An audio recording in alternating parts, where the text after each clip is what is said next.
I was going to do a little musing about detachment. There are different kinds of detachment that we will experience through our mind. And one type of detachment. One type of detachment is mentally, when the mental and psychological mind becomes overwhelmed by too much suffering.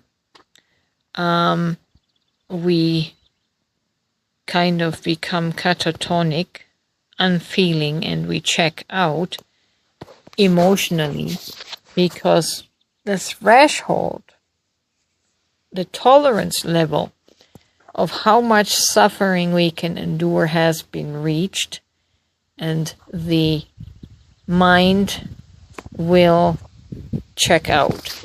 That's usually the state before a nervous breakdown. It's the built-in safety mechanism that prevents the neurons, the brain, from burnout.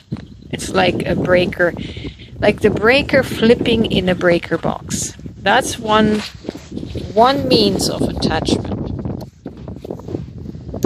The other type is to do with consciousness.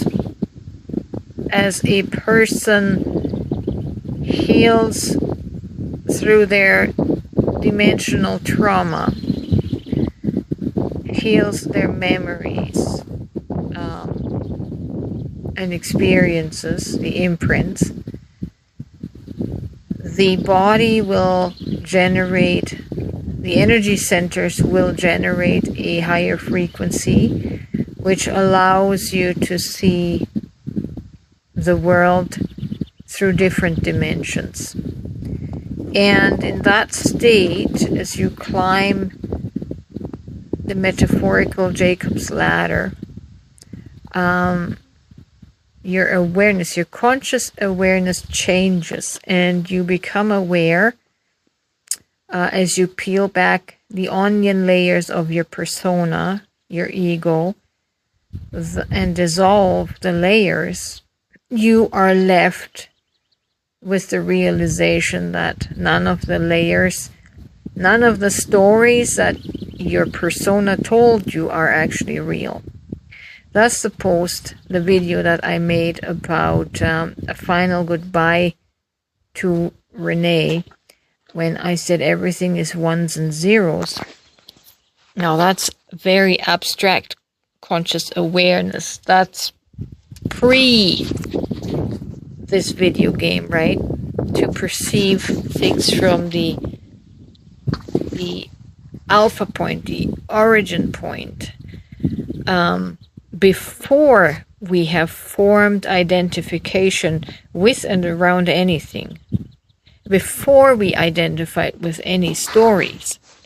That kind of detachment is a conscious awareness of the memory pre-identification with ego and individualization.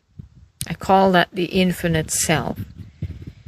Living in so-called detachment from that angle, from that understanding, is you're not detached from the world. You're not detached from nature, right? The world is happening in a very real way. Nature is happening in a very real way, in a real living way. And even though I called that a simulation, that's a simulation with purpose. But the detachment that I'm speaking of here is the detachment from our ego persona, that identifies, let's say, for example, with gender, with nationality, with race, with ancestry, bloodlines. These are all the egoic attachments and programs that this video game has been programmed with, that this character has been programmed with.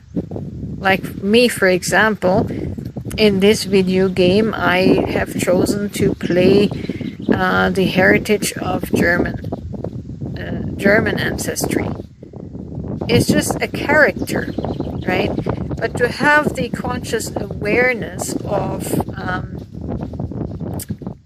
the pre-incarnate, pre-form, infinite self that's not attached to any individualized self-preference, is able to live detached from identifying with labels, with groups, in order to find their meaning, their identification, right? The infinite self is a non-identification with anything, because the infinite self experiences itself as everything. So you don't have to minimize it and narrow it down to your specific preferences by which you try to validate yourself in this world. And that's where the conflicts come from, right? People seek validation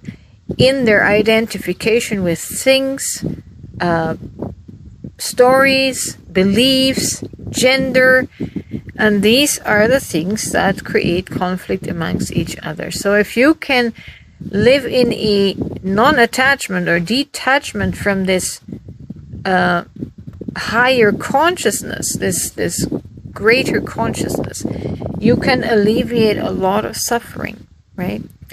But just make sure that your detachment is not trauma-based, where your mind has simply checked out because it's overwhelmed by the evil, right? By the shadow that is reflected in this world and in the way humans interact with one another. Just make sure that your detachment is not a psychological breakdown, but actually a greater expanded conscious awareness that transcends the identifications that ego gathers for itself in order to find meaning.